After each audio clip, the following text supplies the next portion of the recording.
हाँ, तो लिटिल थिएस्पियन की खुशनसीबी है कि आज हमारे साथ परवेज अख्तर साहब शामिल हुए हैं।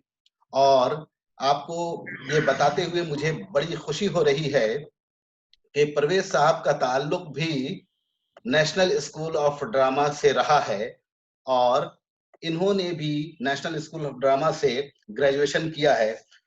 और मैंने सब मैंने नहीं किया है। आपने नहीं किया है, लेकिन आप शायद कल्चरल ऑफिसर रहे हैं बिहार के।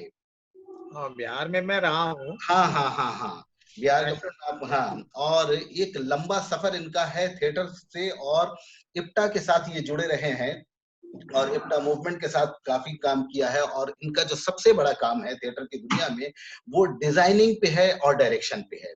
और अदाकारी, यानी जैसा कि अभिनय, जाहिर सी बात है कि इनका पसंदीदा मैदान है, और इस पे भी इनका और इस टॉपिक पे हम इनसे सुनेंगे भी। और जाहिर सी बात है कि आप जितने नए कलाकार हैं हमारे लिटिल थिएस्पियन के, आप लोगों के लिए ये एक बहुत अच्छा मौका है कि एक संगीत नाटक एकेडमी अवार्डी आपसे बात करने के लिए आपके पास आया है। तो ये हमारे लिए हमारी इज्जत की बात है, और आपकी खुशनसीबी है कि संगीत नाटक एकेडमी अवार्डी, जिन्हें डायरेक्शन के लिए अवार्ड मिला है, जो प्रेसिडेंट अवार्ड होता है, आप लोगों को मालूम है, वो हमारे साथ बातचीत करेंगे। और एक बात मैं बताना चाहूंगी कि इनकी एक और जो विशेषता है परवेज भाई की, कि ये अभिनेता की भाषा पर बहुत ज्यादा काम करते हैं, भाषा के उच्चारण पर और वो मात्राओं पर। इनके कई आर्टिकल्स हैं जो फेसबुक पर भी है, जिन्होंने आपको पढ़ा होगा वो, और जिन लोगों ने नहीं पढ़ा है वो लोग जरूर पढ़ें। जाकर इनके ये पेज को मुद्राओं फॉलो पे करें। बहुत बात करते हैं, और मुझे याद है परवेज भाई, आपने मेरी एक तस्वीर मांगी थी, उस पर तो अभी तक ब्यौरा आना बाकी है, आपको भेजा था मैंने। तो मैं नहीं दे पाया। हाँ, जी, तो परवेज भाई मुद्राओं पर, भाषा पर, भावों पर तो जाहिर सी बात है कि आज आप लोग बहुत सी नई बातें सुनेंगे, सीखेंगे। और इनकी जो इन्होंने जो बड़ा काम किया है, जैसे तुगलक जैसा ड्रामा है, कबीरा खड़ा बाजार में, लोअर डेप्थ, इन सब ड्रामों के लिए इन्होंने डिजाइन किया है, कॉस्ट्यूम डिजाइन किया है। और तकरीबन भारत रंग महोत्सव के, मैं समझता हूँ कि 7-8 बार आप पार्टिसिपेट कर चुके हैं भारत रंग महोत्सव में, और ओलंपिक थिएटर में भी इन्होंने पार्टिसिपेट किया है। और इनकी सबसे बड़ी खूबी ये रही है कि पटना में थिएटर का, खास तौर पे मॉडर्न थिएटर जो आज के जमाने में थिएटर हो रहा है, उसका एक जबरदस्त कल्चर इन्होंने बनाया है। इनके बहुत सारे स्टूडेंट्स हैं जो बहुत जगह पे अलग अलग तरीके से अच्छे पोजीशन पे थिएटर की दुनिया में काम कर रहे हैं। तो लीजिए, अब हम ये इनको बता मंच, दो कि जब पहला हाँ, सेशन खत्म होगा तो अब ये ऑनलाइन मंच हम परवेज अख्तर साहब के हवाले कर रहे हैं। वो आपसे बातचीत करेंगे अभिनेता की तैयारी पे। अच्छा, एक बात साथ साथ बता दूं कि जब ये सेशन खत्म होने लगता है, 45 मिनट का ये इसमें ये है, तो 45 मिनट से टाइमिंग आधा दिया घंटा हुआ तो है। हमारा खर्च हो तो चुका है। 1 मिनट पहले वो मैं बता दूंगा, जब ऑफ हो जाएगा तो फिर दोबारा लिंक में आप लोग सब आ जाइएगा। मतलब कि 45 मिनट में आधा घंटा तो ये हमारे लोगों को पहले बुलाने में खर्च कर दिए हैं। तो परवेज भाई, जब ये खत्म होने वाला अभी होगा, 15 या 20 मिनट हुआ है, जी ज्यादा नहीं हुआ है। तो फिर जी साथ जी साथ जी फिर दोबारा ज्वाइन कर लेंगे। यानी कि एक बार बंद होगा फिर दोबारा शुरू जी होगा। जी जी उसी जी। नंबर को आप वापस डालेंगे, वही आईडी पासवर्ड, ठीक ठीक साथ ठीक। साथ हम लोग सारे लोग जुड़ जाएंगे। चलिए तो चलिए, बहुत अच्छा। लीजिए, ये ऑनलाइन मंच परवेज अख्तर साहब के हवाले है। परवेज अख्तर साहब, अब आप। शुक्रिया अजहर भाई, बहुत शुक्रिया उमा, और थैंक यू। आप सबका, लिटिल थिएस्पियन के सभी अभिनेताओं का, कलाकारों का मैं बहुत ही स्वागत करता हूँ और धन्यवाद देता हूँ। आप सबको नमस्कार। मित्रों, जब अजहर भाई से बात हो रही थी कि लिटिल थिएस्पियन के लिए कुछ मुझे बोलना है, तो मैंने कहा कि मेरा जो थिएटर में और डिजाइन में मेरा जो सबसे प्रिय विषय है, वो है मेकअप और कॉस्ट्यूम डिजाइन। और मुझे बहुत अच्छा लगता है जब कभी भी मेकअप पर या कॉस्ट्यूम पर बात करना कोई चाहता है तो। लेकिन डिजिटल प्लेटफॉर्म पर मुझे ये लगा कि उसमें चूंकि ड्राइंग्स की और स्लाइड्स की जरूरत पड़ेगी, तो हमने ये तय किया, अजहर भाई ने और मैंने ये तय किया कि कुछ ऐसी बात की जाए जो हमारे युवा अभिनेताओं को जिससे सरोकार पड़ता रहता है। यानी जो बुनियादी बात है, क्योंकि हम सभी जानते हैं कि रंगमंच बुनियादी तौर पर अभिनेता केंद्रित कला है, तो इसलिए और सामान्य जो युवा है वो रंगमंच की तरफ आकर्षित होता है, तो अब अभिनेता की केंद्रीयता उसको आकर्षित करती है। तो मुझे तो अच्छा लगता है कि मैं कॉस्ट्यूम या उस पर बात करता है, लेकिन खैर आज हम बात करेंगे, बहुत ही बुनियादी बात करेंगे, अब अभिनेता की तैयारी। एक अभिनेता अपने आप को कैसे तैयार करे। सबसे पहले मैं ये विनम्रता पूर्वक स्वीकार करना चाहता हूं कि मैं अभिनय प्रशिक्षक नहीं हूं, कभी अभिनेता रहा, अब नहीं हूं। जब अभिनेता था उस समय का अनुभव और बतौर निर्देशक अभिनेताओं के साथ काम करने के दौरान एक फैसिलिटेटर के रूप में मेरा जो अनुभव है वो मैं आपसे साझा करना चाहता हूं। मित्रों, अभिनय क्या है, ये अन्य कलाओं से कैसे भिन्न है, और ये कि अभिनेता का माध्यम क्या है। अब दरअसल हम तो 40 मिनट या 30 मिनट या 1 घंटा संबोधित कर रहे हैं, बातचीत कर रहे हैं, अपने अनुभव साझा कर रहे हैं, तो कुछ सैद्धांतिक और अवधारणात्मक स्तर पर मैं आपसे बात करना चाहूंगा। मित्रों, संभव है आपको कुछ बातें थोड़ी जटिल लगें, तो आप अपने उसको नोट कर लेंगे, और हम जब प्रश्न का जब समय आएगा तो प्रश्नोत्तर में हम उसे शामिल करेंगे। मित्रों, नाट्य कला अभिनय केंद्रित कला है, जैसा कि मैंने अभी कहा। ये अनेक आदिम प्रवृत्तियों की तरह हम सब में उसी तरह मौजूद है, जैसे घृणा, द्वेष, प्रेम, वात्सल्य, संघर्ष, सहयोग, करुणा आदि इत्यादि। दूसरे शब्दों में, मानव सभ्यता के प्रारंभ में जो प्रवृत्तियां विकसित हुई, उनमें नाट्य कला या अभिनय एक प्रमुख प्रवृत्ति है। हम सभी जानते हैं कि प्राचीन आदिम अनुष्ठानों में जो कलाएं विकसित हुई, उनमें अभिनय प्रमुख कला है, और ये एक प्रवृत्ति की तरह हमारे अस्तित्व से जुड़ा हुआ है। रंगमंच अभिनेता केंद्रित कला है, यानी अभिनेता की कला है। अगर हम रंगमंच की कला की बात करते हैं तो अभिनेता की केंद्रीयता है यहां। इसलिए रंगमंच के प्रति हमारे आकर्षण का केंद्रीय बिंदु भी अभिनेता ही होता है। अभिनेता का माध्यम क्या होता है? जैसा कि मैंने प्रारंभ में ही निवेदन किया कि हम इस बात को भी जानने का प्रयास करेंगे। जैसे एक चित्रकार है, उसका माध्यम क्या है? ब्रश है, पेंट है, कैनवास है। उसी तरह वादक जो है, उसका माध्यम उसका वाद्य यंत्र होता है। मूर्तिकार पत्थर, छेनी, हथौड़ी उसके माध्यम होते हैं।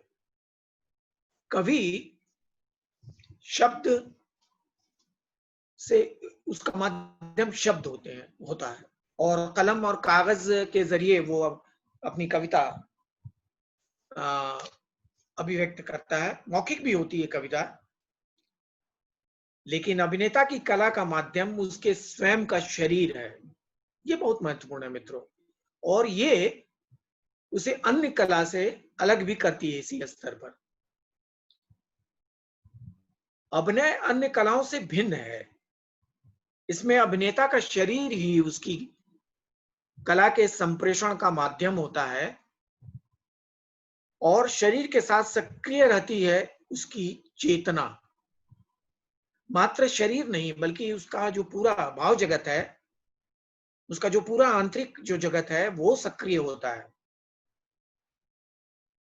अभिनय के क्रम में अभिनेता यानी व्यक्ति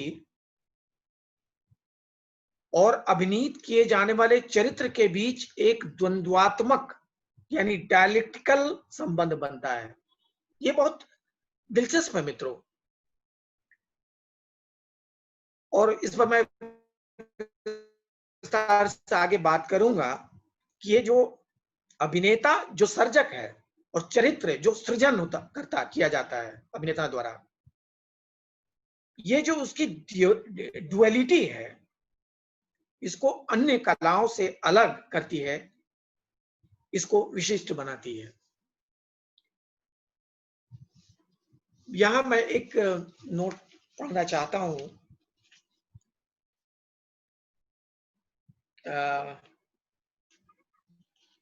सॉरी, हाँ,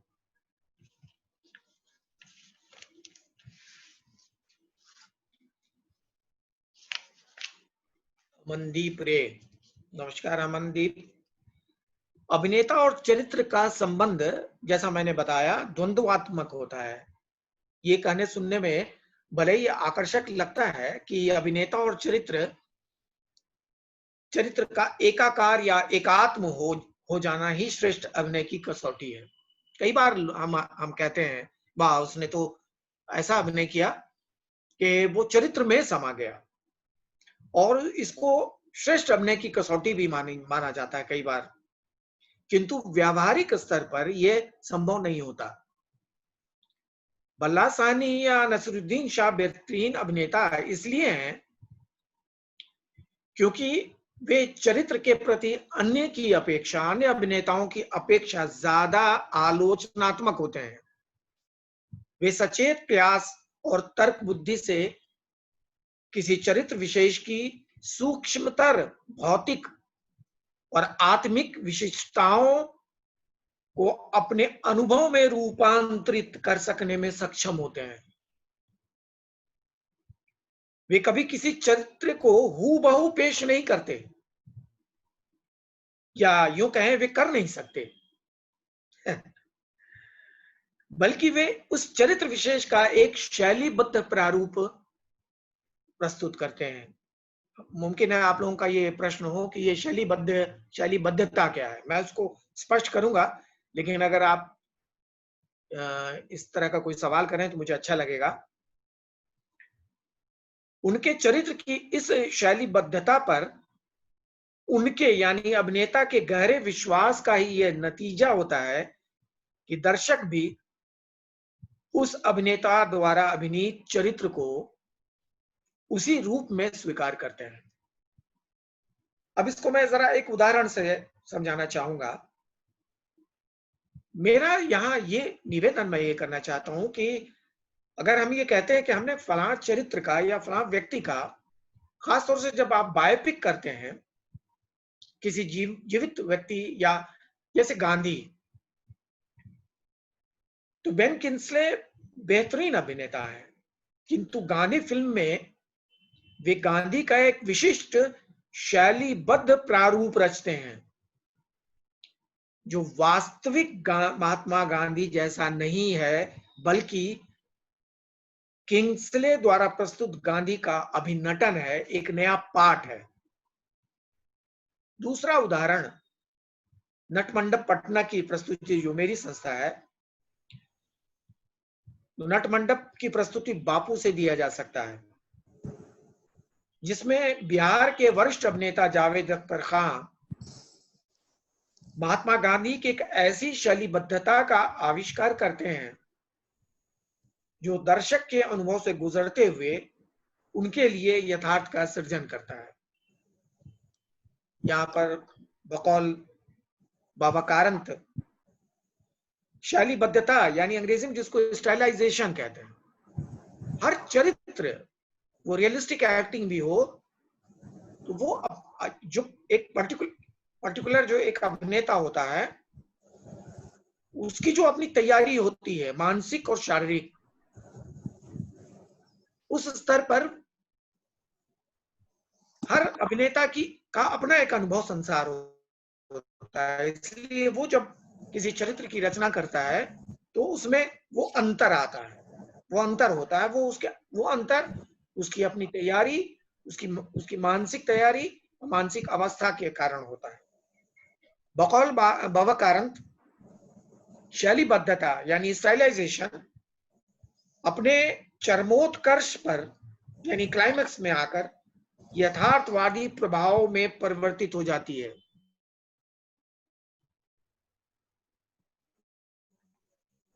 आप में से बहुतों ने सावित्री देवी का अभिनय देखा होगा, तो सावित्री देवी का अभिनय भी इसका सशक्त उदाहरण है। इसलिए अभिनय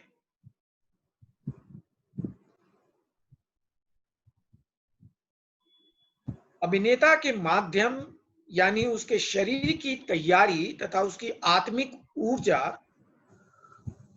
स्पिरिचुअल एनर्जी से संचालित कला है। सायास, इसको बहुत समझने की जरूरत है मित्रों, कि सायास चेतन अवस्था में यानी कॉन्शियस लेवल पे, सायास चेतन अवस्था में किए गए निरंतर अभ्यास से जो अनुभव हासिल होता है वो एक मानसिक प्रक्रिया में अवचेतन यानी सबकॉन्शियस का हिस्सा हो जाता है। ऐसी परिस्थिति में अभ्यास से अर्जित अनुभव अवचेतन द्वारा संचालित होता है और उसके लिए अलग से सायास बल लगाने की आवश्यकता नहीं होती है और इस तरह एक एफर्टलेस परफॉर्मेंस संभव होता है। मित्रों, मैं यहाँ एक सीखने की जो पूरी प्रक्रिया है, जो प्रशिक्षित होते हैं वो भी ट्रायल एंड एरर जिसको कहते हैं, गलती करना और उससे सीखना। मित्रों, आप में से प्राय सभी को साइकिल चलाने का अभ्यास रहा है और उन्हें पहली बार जो साइकिल चलाने का जो अनुभव है, साइकिल चलाना जो सीखा उन्होंने, उस अनुभव को जरा याद कीजिए कि जब आपका कोई अग्रज पिता या बड़ा भाई या कोई मित्र साइकिल चलाने की जो कला है या उसकी जो जटिलता है वो समझाने के लिए आपको मैदान में ले जाता है और वो साइकिल पर आपको बिठा देता है और वो कहता है कि साइकिल चलाने के लिए पैडल पर पैर को बार बार घुमाना होता है, दोनों हाथ जो है वो हैंडल पे होना चाहिए, नजर सामने और पैडल जब चलेगा और सामने कोई साइकिल आगे बढ़ेगी और सामने कोई आएगा तो आपको घंटी बजानी है और कोई एकाएक आ जाता है तो ब्रेक लगाना है। आप याद कीजिए अपने उस अनुभव को कि आपको ये लगता होगा इतना काम एक साथ कैसे किया जा सकता है और आप गिरते हैं, बार बार गिरते हैं। लेकिन जब आप साइकिल चलाना सीख लेते हैं, क्योंकि आप कॉन्शियस माइंड से उसको सीखने का प्रयास करते हैं जो आपको नहीं पता है, जो आप नहीं जानते हैं। जैसे कई बार उच्चारण में हमको असुविधा होती है तो हमारा डायरेक्टर हमको बताता है या हमारा कोई सीनियर हमको बताता है कि इस शब्द का उच्चारण इस तरह से करना है, तो हम उसको बार बार दोहराते हैं। ये है कॉन्शियस एफर्ट करना। तो जब आप कॉन्शियस एफर्ट करते हैं तो वो आपके अवचेतन में चला जाता है। जैसे आप देखते होंगे कि अजहर भाई या उमा जब बोलती हैं तो उनको एम्फेसिस करने के लिए अलग से प्रयास करने की जरूरत नहीं है, एफर्टलेस आता है वो। जैसे अंग्रेजी के कई शब्द, उर्दू के कई शब्द या जो हिंदी के संस्कृत से आए हुए शब्द हैं, उनकी पूरी प्रकृति नहीं समझने के कारण हम उसका उच्चारण नहीं कर पाते हैं। बहुत लोगों को ये पता नहीं है कि विद्यालय में जो व में छोटी की मात्रा के बाद जो शब्द दो अक्षर आता है वो कौन सा संयुक्त अक्षर है, द या का संयुक्त है या ध या का। बहुत लोग विद्यालय बोलते हैं, बहुत लोग विद्यालय बोलते हैं। तो ये सारी चीजें अगर मान लिया कि आप हमेशा गलती से या अनजाने में विद्यालय बोलते हैं आपके निर्देशक ने आपको बताया कि ये विद्यालय है, दरअसल द और य मिला हुआ है, विद्यालय। तो आपका जो अभ्यास है, जो आपके अवचेतन में जा चुका है, वो विद्यालय है। उस विद्यालय को विद्यालय करने के लिए आपको सचेत प्रयास करना होगा। अब उसी को हम अभ्यास कहते हैं। और जब आप अभ्यास करेंगे, आपको याद होगा बचपन में जब आप कोई गलती करते थे, जब आपको डिक्टेशन दिया जाता था, तो टीचर कहते थे इसको पूरे पेज पर 50 बार लिखो। प्रत्युत्तर आप नहीं लिख पाए, गलत प्रत्युत्तर, तो प्रत्युत्तर है तो आप प्रत्युत्तर बोल रहे हैं,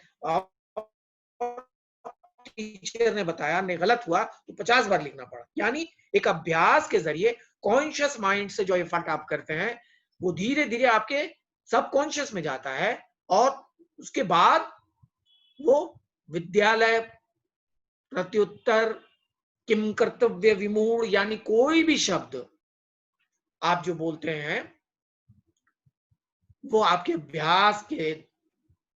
अभ्यास से ही वो अर्जित किया जा सकता है। अभिनय कला के लिए चूंकि अभिनेता का स्थूल और आत्मिक शरीर ही माध्यम है, इसलिए अभिनेता, बहुत दिलचस्प बात है मित्रों, ये किसी दूसरी कला में नहीं है। मनुष्य ने जितनी भी कलाएं आविष्कृत की हैं, बनाई हैं, सृजित की हैं, उसमें अभिनय ही इस तरह की कला है। और इसलिए अभिनय ऊपरी तौर पे जितना सरल लगता है, उतना ही जटिल भी है। अभिनय कला के लिए चूंकि अभिनेता का स्थूल, ये जो शरीर जो दिख रहा है और जो नहीं दिख रहा है, हमारा जो मन है, हमारा जो मस्तिष्क है, हमारा जो आत्मिक जगत है, और आत्मिक शरीर ही माध्यम है, इसलिए अभिनेता 24 घंटे रियाज कर सकता है। यह सुविधा है। कोई सितार बजाने वाला रविशंकर जो है, वो 10 घंटा 12 घंटा, कुछ लोग 18 घंटा अभ्यास करते हैं। तो उसके लिए क्या उनको चाहिए होता है? उनको सितार चाहिए, ट्यून्ड सितार चाहिए। लेकिन चूंकि आप स्वयं, आपका शरीर और आप स्वयं, आपकी जो आत्मिक ऊर्जा है, आपकी जो चेतना है, इसको इस तरह समझें, वो उसको संचालित करती है। इसलिए 24 घंटे आप रियाज में होते हैं। यानी जब आपके अग्रज अभिनेताओं ने, आपके निर्देशक ने बताया कि इस तरह से करना है, कोई स्टाइलाइज मूवमेंट आपको करना है। बहुत सारे नाटकों में आप देखते होंगे जो रियलिस्टिक नाटक नहीं है, उसमें मूवमेंट होता है, कोरियोग्राफी की जाती है। तो वो जो मूवमेंट है, उसका एक पैटर्न है, उसका एक रिदम है, लय है। तो वो आप सीखते हैं। जब सीख लेते हैं तो ये जो सीखने का जो आवर है, वो 24 घंटे का है। ये 24 घंटे आप उसको सीखते रहते हैं। अब इसको इस तरह से समझें कि जब आप डायलॉग अपना याद कर रहे होते हैं, सबसे बड़ी समस्या अभिनेता को ये होती है कि डायलॉग कैसे जल्दी हम संवाद याद कर लें, और उसको बोलने का जो, हेलो कौन, अच्छा आपका चला गया, अभी एक कोई सज्जन आए थे, खैर, हाँ, मारूफ। तो मैं